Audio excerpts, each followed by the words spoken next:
سورۃ النجم آیت 19 تا 23 کا ترجمہ کیا گیا۔ اللہ تعالیٰ نے نبی اکرم صلی اللہ علیہ وسلم کا پہلے ذکر فرمایا اور یہ کہا کہ آپ صراط مستقیم پر قائم اور دائم ہیں۔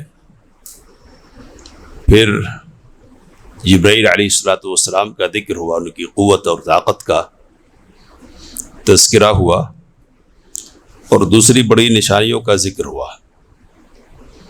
اب یہ بات بذات خود ذہن میں آئے گی کہ جس کی پیدا کردہ چیزیں اتنی عظیم ہیں، بڑی ہیں، وہ خود کس قدر عظیم ہوگا۔ اور جب یہ بات ذہن میں آئی تو پھر دوسرے جن کو معبود بنا لیا گیا ہے، جن کی عبادت کی جا رہی ہے، ان کی حیثیت کیا ہے اس عظیم ذات کے مقابلے میں، تو اس کو بیان کیا گیا یہاں۔ مشرکین کہ یوں تو بہت سارے بت تھے، بہت سارے 360 بت تو کعبے میں رکھے ہوئے تھے، لیکن یہ 3 بت وہ تھے جن کو بڑی عظمت اور شہرت حاصل تھی، اور مختلف قبائل نے ان میں سے ایک ایک کو اپنے لیے بطور خاص کر رکھا تھا، تو ان کو بڑی مقبولیت حاصل تھی اور ان کی بڑی پوجا ہوتی تھی۔ اس لیے اللہ تعالیٰ نے ان کا یہاں خاص طور پر ذکر کیا، اور ایک مناسبت یہ بھی ہے کہ ان کے سلسلے میں ان کا تصور یہ تھا کہ یہ مؤنث ہے، لڑکیاں ہیں، عورتیں ہیں، اور یہ عورتیں ہیں کیا؟ تو فرشتوں کی بیٹیاں۔ تو اپنے معبودوں کے، بہت سارے معبودوں کے سلسلے میں ان کا یہ گمان تھا۔ یہاں جن 3 معبودوں کا ذکر ہو رہا ان کے سلسلے میں اقوال مختلف ہیں۔ پہلا معبود لات ہے، تو لات یا تو لتا یا لتو سے، جس کے معنی ستو گوندھنے کے، اور کہا گیا کہ یہ ایک آدمی تھا جو ستو گوندھ کر حاجیوں کو کھلایا کرتا تھا۔ تو انتقال ہو گیا تو لوگوں نے اس کا بت بنایا اور اس کی پرستش شروع کر دی۔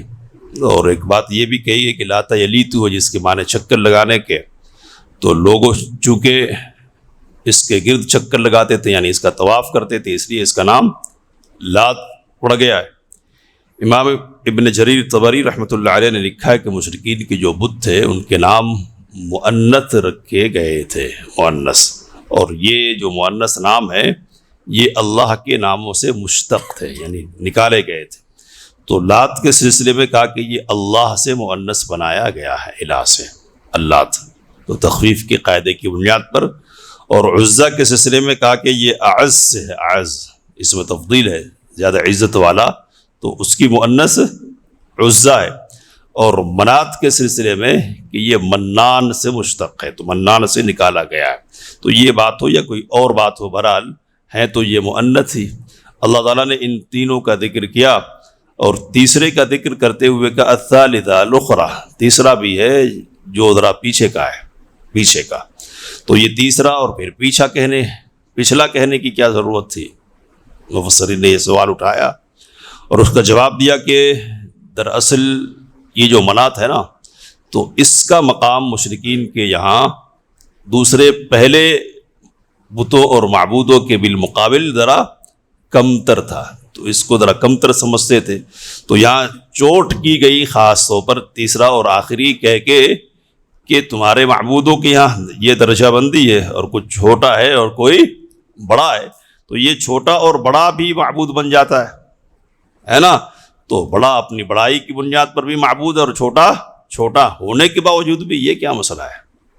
اللہ کے بالمقابل کوئی ایسا نہیں ہے کہ جو چھوٹا بھی ہو اور اللہ کے ساتھ کیا ہے، اس کی عبادت میں، اس کی قدرت میں، اس کی ربوبیت میں شریک ہو۔ تو تم نے یہ کر رکھا ہے، غور کیا کبھی کہ کیا کر رکھا ہے تم نے؟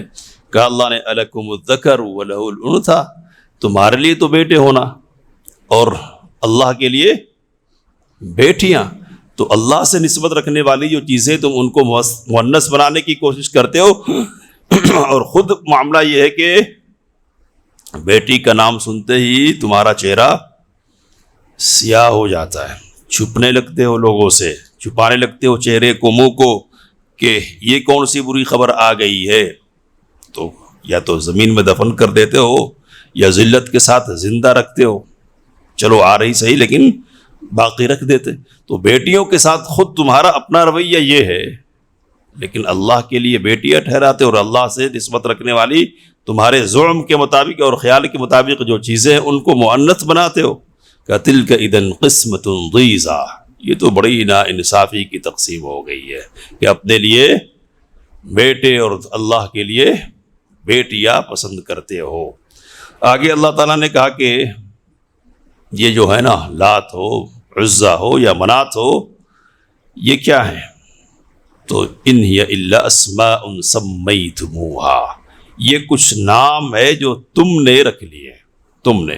ما انزل اللہ بہا من سلطان، ان کے سلسلے میں اللہ تعالیٰ نے کوئی دلیل نہیں اتاری ہے کہ یہ فلاں نام کی دیوی ہے اور فلاں نام کا دیوتا ہے اور اس کے ذمے یہ کام لگایا گیا ہے اور یہ ہمارے یہاں بڑا مقام رکھتا ہے، ہم اس کی بات سنتے ہیں وغیرہ، اس لیے ہمارے یہاں آنے کے لیے تمہیں ان کے پاس سے گزر کر آنا پڑے گا اور ہم سے کچھ کام نکلوانا ہے، نعوذ باللہ، تو پہلے ان کو واسطہ اور وسیلہ بنانا پڑے گا۔ ما انزل اللہ بہا من سلطان، ہم نے ان کے سلسلے میں کوئی دلیل نہیں اتاری ہے۔ تو یہ جو الفاظ ہے، ٹھیک یہی الفاظ حضرت ہود علیہ السلام نے اپنی قوم کے لوگوں سے کہے تھے، اور یہی الفاظ حضرت یوسف علیہ السلام نے بھی مصر کے اپنے مخاطبین سے کہے تھے کہ یہ تو تم نے رکھ لیے۔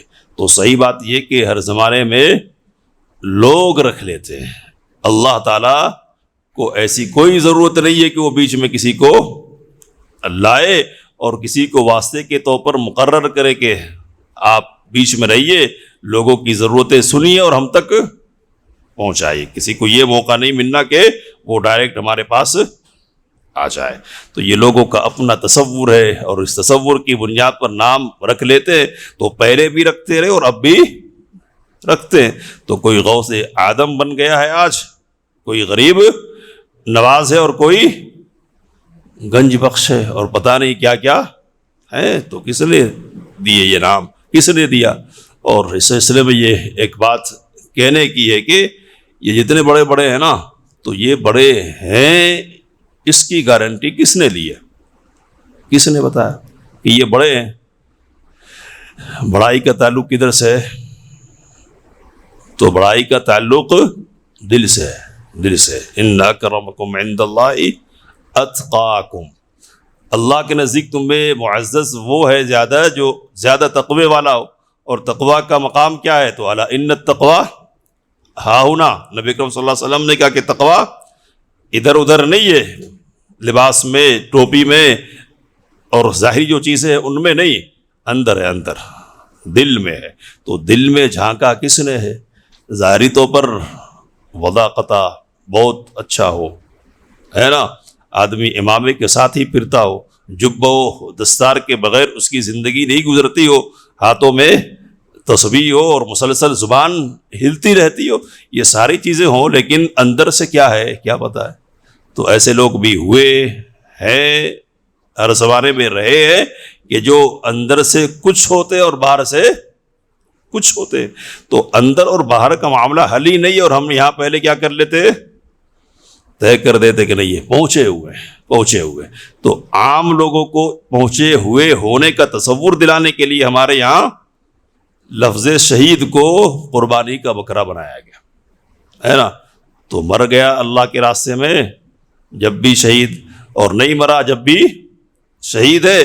کسی کی کرامت اور کسی کی بزرگی مشہور کرنی اگر ہے تو شہید کے نام سے اس کو مشہور کر دو، اور جب مشہور کر دیا تو پھر سب کچھ ہے، تو زندہ ہے، سنتا ہے، واسطہ بنتا ہے بندوں کی باتیں رب کے حضور پہنچاتا ہے، اور حاضری دینے کے لیے اس کو خوش کرنا ہے وغیرہ۔ تو جو پہلے ہوتا تھا کام مکے میں وہ اب بھی ہو رہا ہے، ہم جانتے ہیں۔ اللہ نے کہا ان ہی الا اسماء سمیتموہا، یہ کچھ نام ہے جو تم نے رکھ لیے ہیں اور تمہارے باپ داداؤں نے رکھ لیا، دادوں نے، اللہ نے ان کے سلسلے میں کوئی دلیل نہیں اتاری ہے۔